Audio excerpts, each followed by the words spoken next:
right. Hi, everyone. So we are going to talk a bit about quality. And this is the 15-minute version of my 50-minute talk. But don't worry, I promised Matthias Carlsen I wouldn't just run through the slides faster. However, if you are interested, I provided a link at the end to a recording of that longer talk, so you can check that out. And now I sounded exactly like a YouTuber, sorry. Links for the subscription, yeah. All right, so quality. I have worked as a tester. As a matter of fact, about 5 years ago, I held a workshop here at JFocus on testing for programmers. And I have worked as an agile coach. And about 2 years ago, I decided I wanted to write code that goes into production. So I've been a programmer since then. And by working in these different roles, I've come to look at quality from different perspectives. And I come to find that there are, in fact, 3 major factors which will have an impact on quality. So I want to give you the key points on those. The first one is our conversations and the quality of our conversations. So I have found that the quality of our conversations is fundamental for the quality of our products. For example, if you look at team performance, there is a Center for Collective Intelligence at MIT which wanted to study team performance and what is it that makes one team more performant than another. And they came to realize that there are a couple of different factors that will have an impact. The first one is the evenness of the conversation. So in your team, is there one person that takes up most of the speaking time, or does everyone get to say as much and talk as much? And then there's social perceptiveness. How good are you as a team member to realize that other team members are getting annoyed, or that they're happy, or things like that? Can you tell from their actions? And the third one was the amount of women in the team.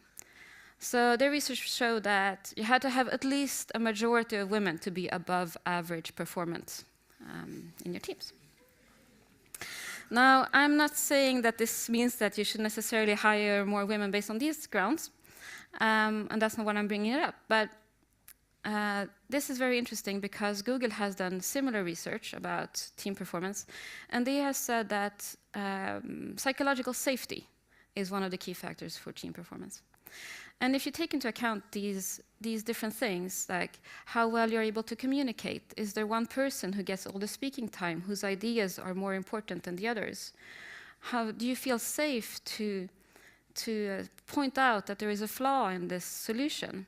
All of those things are going to have an impact on what kind of solutions you can come up with, and what kind of ideas you can have, and what kind of quality you will have. Another example is team size. So we have been taught that the perfect team size is 7 plus minus 2 people, right? I find that this is way too big. If you look at some of the math behind it, it's fairly obvious to see that in a 5 to 9 person team, you will have between 6 to 12 minutes of speaking time. But we all know that's not really how it works. If you are 9 people in a meeting, there will be a couple of people who will talk all the time, but most of the other people are going to be quiet. And I find it a bit disturbing that we can accept this, that we can find that it's normal that in a situation where we as a team want to make a collective decision, we find that it's okay that some people don't say anything for the entire meeting. And when we do that, we lose those people's ideas, those people's perspectives, and all of those things. And for some people, it's really hard to break into a conversation. For other people, it's easy. But if we lose all those people who are a bit shy or introverts or just find it difficult to speak up for themselves, then we lose all of those things that we want to get from a team. And to illustrate this, we can look at a situation that happens if you go to dinner with your colleagues or your friends. So if you are 3 or 4 people and you go out to eat, the conversation will flow freely, you will feel engaged in the conversation, you will feel that people listen to what you have to say, and you will feel that it's easy to listen to the others. But in larger groups, what happens? We either break up into subgroups, or we just sit there and wait for our turn to speak and tell our funny side of the story. So this is exactly what happens in the larger teams. And this is a problem for quality. And if you look at the paradox of meetings in this case, if you are 3 to 4 people, you can just gather around and make a decision. If you're more than that, then you have to book a meeting to be able to make that decision. But you're so many, so it's difficult to find a meeting time or a meeting room. So then you have to make it more in advance. So it's difficult to book a meeting. It's difficult to have a good conversation in that meeting because there's a lot of you. And all of these impact the conversations that you'll be able to have. So our conversation quality is really important because we need all of those perspectives. Now, the second factor which will have an impact on quality is how we work. If someone comes to us with a problem, how do we go about solving that problem? How do we decide which way we're going to do it? And I want to give you some examples of things which can have a positive impact on quality. So for example, if someone comes to you with a problem and then you say you want to split this up into smaller tasks of work, you can't just start writing down user stories as you make them up. Or you can use, for example, user story mapping, where you start with the user journey in mind. You want to create, to make give the user an ability to do something in the end. So you set this context, and based on this context, you can then start thinking about what functionality do we need to be able to give the user this ability. And after this, you can split it up into meaningful pieces so that you can actually get some feedback on one of these flows. Because as a tester, I've seen many payment pages being done without even being able to get to a payment page, which is not very meaningful, in my opinion. Another way of bringing more quality into how you are working is to throw out all of these 3 standard questions that you do during stand-up. What did I do yesterday? What am I doing today? And do I need any help? I think those are it. It's been a while since I used them. And instead, look at the work that you have on the board and let the work guide you. Don't focus on the individuals. Focus on the things that you are doing because they're going to provide value for someone. Start at the right. Talk about the things that were deployed. What was interesting about those? Then work towards the left and look at what is almost ready. What can we do as a team today to get these things deployed by the end of the day so that they can start providing value tomorrow instead of later on? And I found that when I've used these questions, I've had a lot more engagement in the stand-ups. It's been less of reporting to a Scrum Master and more of a sharing of ideas and progress with each other, trying to get these things together, to get them done together.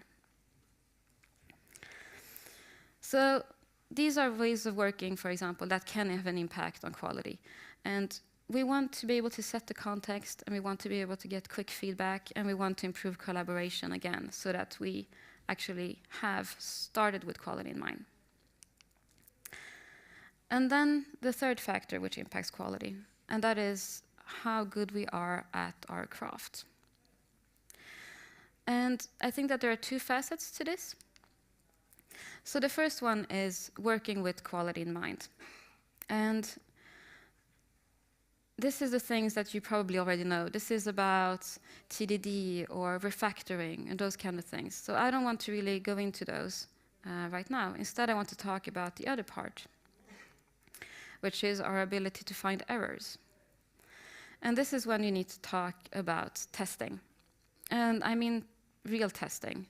I don't mean unit testing, because in my opinion, unit testing and testing, they have about as much in common as Java and JavaScript. Like they are something that's done in software, and that's about it, basically. So I want to show you a couple of pictures to illustrate what I mean by testing and not testing. And I think that this first picture will be a scenario where I bet the unit tests passed, but there's something else missing that we should have thought of.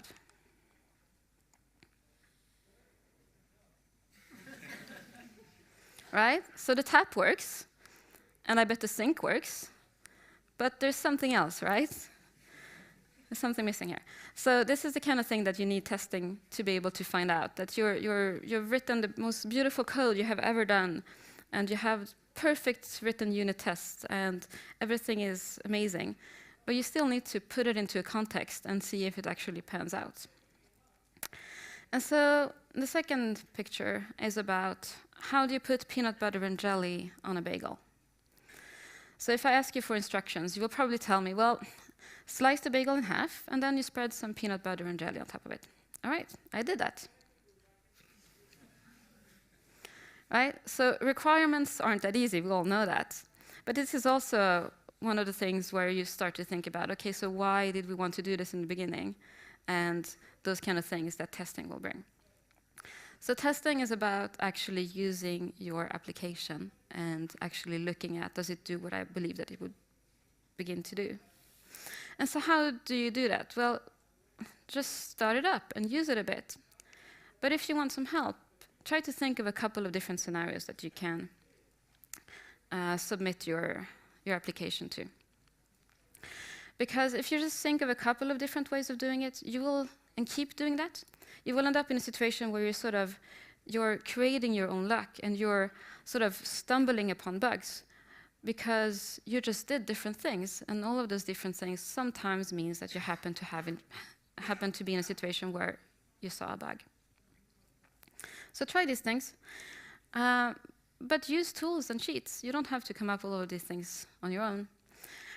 For example, Elisabeth Hendrickson has a cheat sheet with different kind of inputs, ideas for things that you could test, so that you can find some inspiration here on something.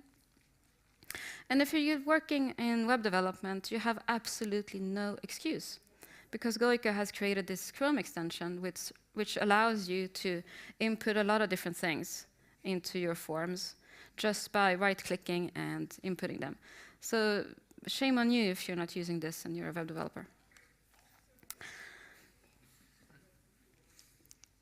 All right, so our craft impacts quality because it regulates how good we are at avoiding errors, and that is how good you are at actually writing your code and writing your unit test and refactoring and building microservices and all of those things. But it's also how good we are at finding errors, and that is when you need to start testing in those and learn those things.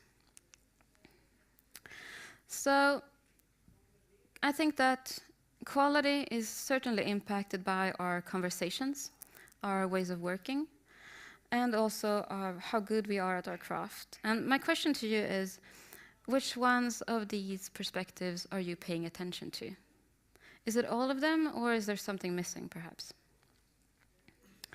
And I believe that we should broaden our perspective on quality, and we should take into account all of these different perspectives so that we actually have a bigger idea of what it could be. And I think that you need to do that if you truly want to commit to quality. Thank you.